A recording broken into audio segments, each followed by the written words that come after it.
So recently I visited one of the places where Leonardo da Vinci lived when he was alive, and the bed and breakfast host was telling us about it over breakfast, and she was saying, a lot of people know him for his art, but he was actually a lot more than an artist. He was also a scientist, a philosopher, an engineer, and so forth. And it kind of got me to thinking about the concept of a Renaissance man. A Renaissance man or a Renaissance woman is basically a person with many talents or areas of knowledge.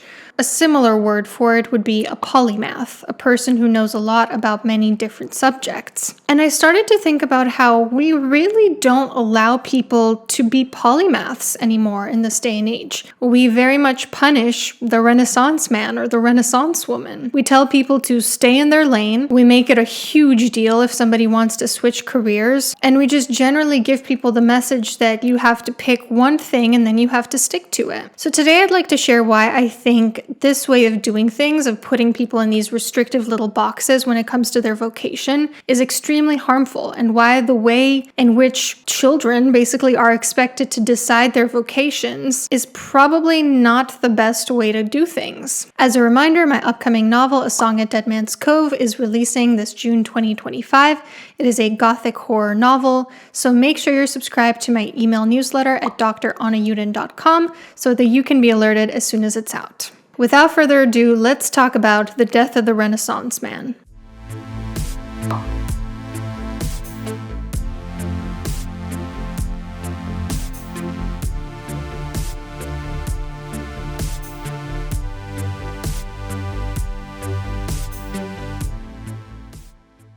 So let's talk really briefly about a history of vocations, how people's careers used to be decided. So before the Renaissance, professions were largely inherited. That's why, for instance, if your last name is baker or carpenter or whatever, there's a good chance that your family lineage at some point in your family tree were bakers or carpenters. That was just kind of what was expected. You do what your father usually does. And it kind of made sense because, you end up doing what you have family experience with, what you can kind of be apprenticed into by your parents, or what's most accessible to you. Like if you have a plot of land with apple trees, then you can become an apple farmer very easily, especially if you don't have a lot of socioeconomic resources. Obviously, for the people who are higher class, they had more options to kind of deviate from what was expected of them. And then in the Renaissance period, so around the 14th to 17th centuries, the Renaissance man or the polymath or the universal man emerged. And we started to see people like Leonardo da Vinci who weren't limited to one field and went beyond what was expected of them according to their family roles. But then starting around the Victorian era, so like 19th century and onwards,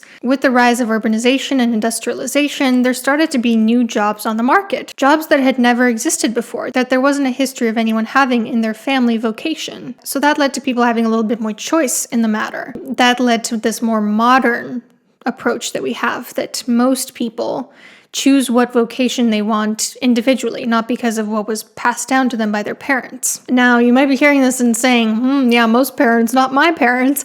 It's very true. Some parents still pressure their children to follow in their footsteps, and I think this is for a number of different reasons. Culturally speaking, I think some careers like doctor or lawyer are considered safer to a lot of immigrants who are from more poor socioeconomic countries. They really want to make sure that their kids are safe, that their kids don't end up in poverty. And they think that the way to achieve that is for their kids to go into one of these safe careers that they also have chosen. Then I think there's also a sense of validation that comes from it. If you, as a parent, see your child deeming that your career is what they want to do, it kind of unconsciously signals like, oh, they admire what I do. They appreciate what I do. I showed them what a good decision is. I showed them what a good decision this career is. And then I get to feel good about the career that I made and the choices I made for myself. And then also with narcissistic parents, they tend to see their children as extensions of them. So their children aren't allowed to individuate as separate people. They must have the same interests as the parent. So that's why there are still parents out there who expect children to follow in their footsteps, but by and large, it's not expected of people. Still, there is a problem with the way that vocations are set up today. In most parts of the world, you basically need to decide what you want to do for the rest of your life when you're still a child. In the US, I would say typically it's age 19, in that, if you're going to college, the first year and a half, 2 years, you don't have to declare a major yet. But even long before that, the classes that you choose to take in college or the classes that you sometimes have a choice to take in high school kind of set you up for a certain track.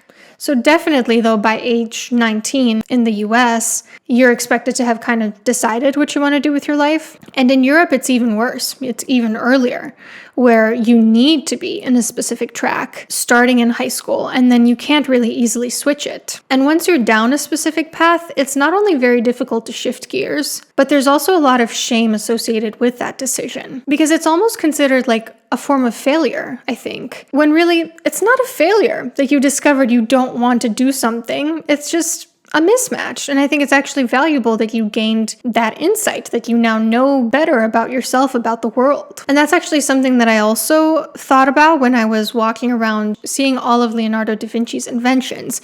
Most of them were failures. We think of these like genius polymaths as people who were doing the most outstanding things. But the people who are doing the most outstanding things, who are succeeding the most, they also mess up so much.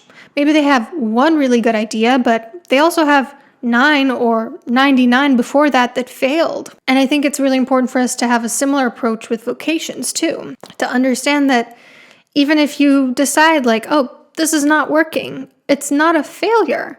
You could still be a huge success. You just have to fail up rather than failing down. So if you are a jack of all trades, you probably need something to help you plan out all the things that you have to do in your schedule. And today's sponsor, Akiflow, can really help with that. Akiflow is the ultimate productivity tool for anyone wanting to minimize procrastination and maximize efficiency and productivity. I've spoken on this channel about how time blocking literally saved my schedule, and Akiflow makes it really easy to do that while having all of your integrations in one spot with a really easy to use interface.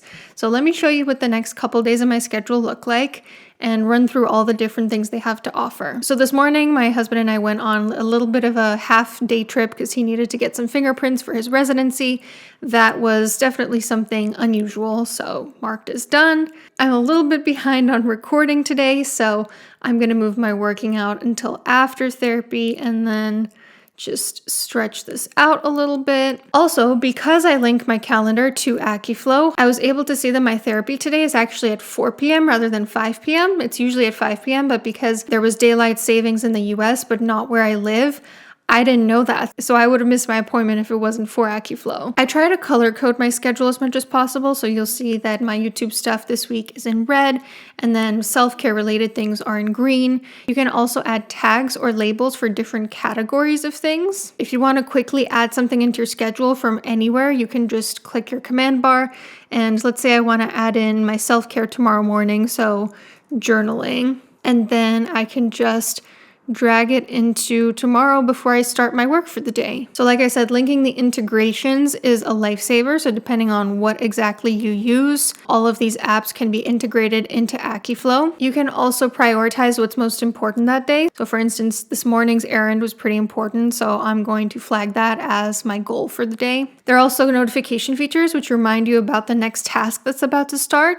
And there's also a new focus timer, which is kind of like a countdown if you have a really tight deadline. There is also a new AI feature that automatically assigns things to tasks or projects. And now there's a new AI assistant called Aki that's being rolled out that will be even more helpful. If you want to see how you're using your time, you can go into the statistics feature and it'll tell you what you're spending all your time on. If you want to be more efficient in certain areas, you can also go into rituals where you see what you did that day and also what you have on the schedule for tomorrow as a way to kind of decompress at the end of your day. Akiflow also has one-on-one productivity coaching available, and there's also an onboarding call when you sign up. So lots to offer there. Make sure to check out my link below if you want to give Akiflow a try. Let me know if anyone else has noticed this, but in my experience, I feel like age 27 is when people actually start to realize what they want to do with their lives. I've noticed that's an age when a lot of people start to realize they value family or move closer to home. It's the age at which I switched careers and many others as well. Just the other day, my friend who's 29, who's about to finish her PhD in a STEM field, told me she's realizing she doesn't actually like science. I think that's also around the area when people are getting engaged and married and having kids. It's like around that age, like late 20s. There comes a point in your life where you can no longer avoid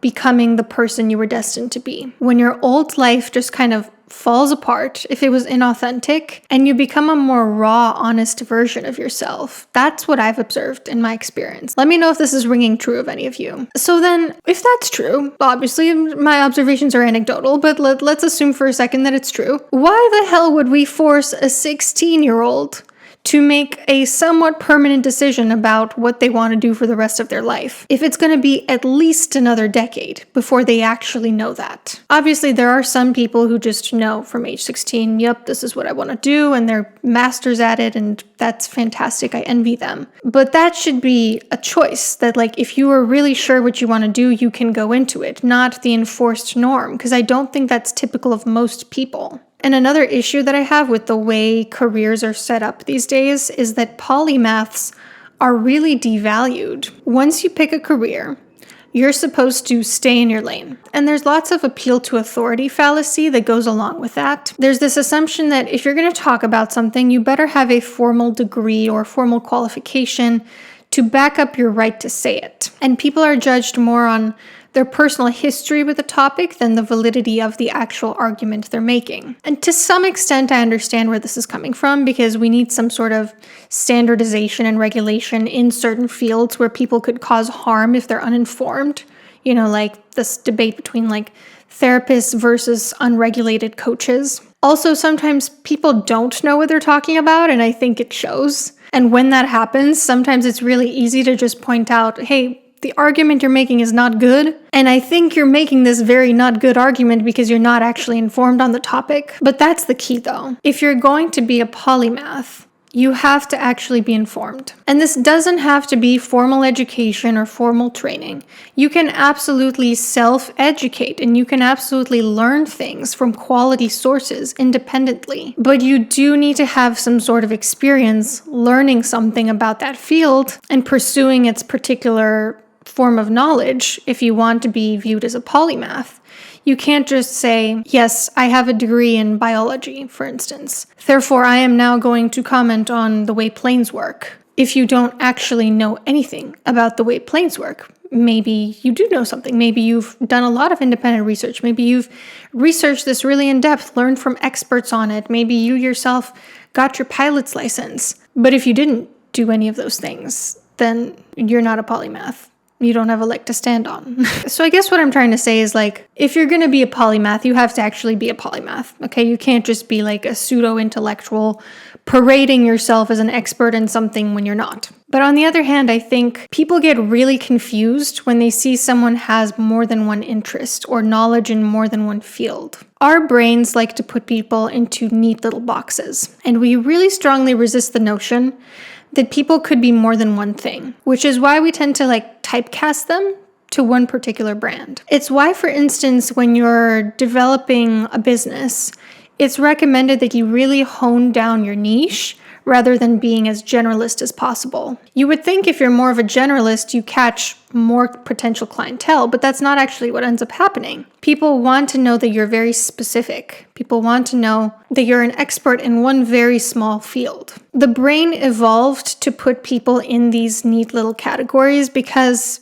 it's a heuristic. It's a fast assumption that we make about someone that in most situations helps us survive. Unfortunately, these heuristics are not always accurate. So we could be putting someone in this tiny little box without realizing that they're actually so much more than it. And for this reason, I think if Leonardo da Vinci were alive today, people would be roasting him all over Reddit saying, who does he think he is? He's not even trained formally as an engineer. He has no right to make these inventions. What does he know about painting? He needs to stick to one thing. He needs to stick to what he's formally trained in. Now, luckily, I haven't experienced any of this myself, to my knowledge, but I also find a lot of pressure in the fact that I am basically trying to switch careers. I keep making these psychology videos for now, but my ultimate goal is to live fully from my fiction. And it's so frustrating knowing that in people's heads I will always be the psychology lady when that's not what I want to be anymore.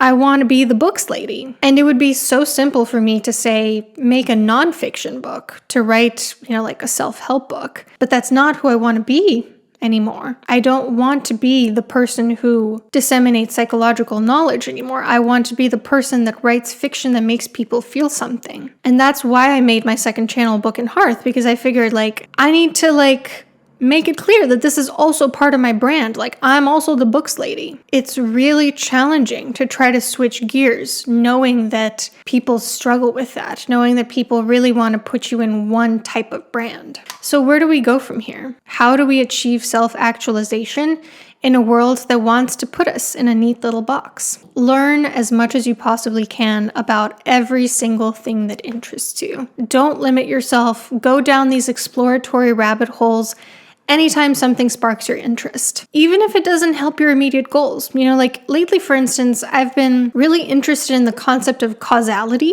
even though it's not really directly linked to my profession. I've also been really interested in philosophy and logic in particular, what makes a good argument. And these are just random things. They're not things I plan on pursuing in my career necessarily. They might help me in my career inadvertently, but I think it's really important to follow these little rabbit holes, even if it's not for the immediate purpose of getting an A in science class or getting into the college that you want or doing well at your job. If something interests you, go for it, explore it, pursue that curiosity. Just soak up anything and everything that interests you, because you're probably going to find rewards from it when you least expect it. Or you might just discover your biggest passion while you do. You gotta dedicate your life to a perpetual process of learning. Learning is not a one and done thing. It's something you have to continue forever. Not only if you want to grow as a person, but also if you want to feel fulfilled as a person. And that's actually why so many people get depressed once they retire, because they no longer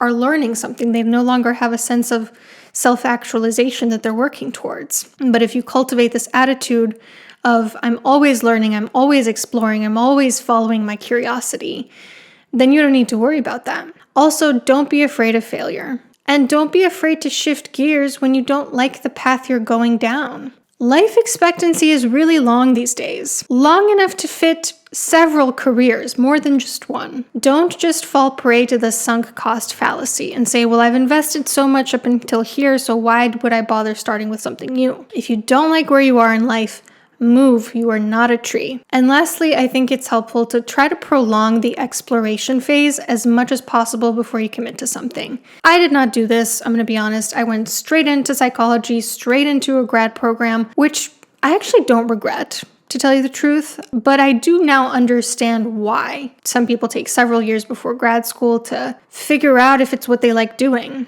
I think it's a good idea to get some hands-on experience with things before you commit to a decade-long education in it. So those are my thoughts on how to thrive in a society that wants to put us in tiny little boxes, in a society that has killed the Renaissance man. Let me know what your thoughts are, and I'll see you next week.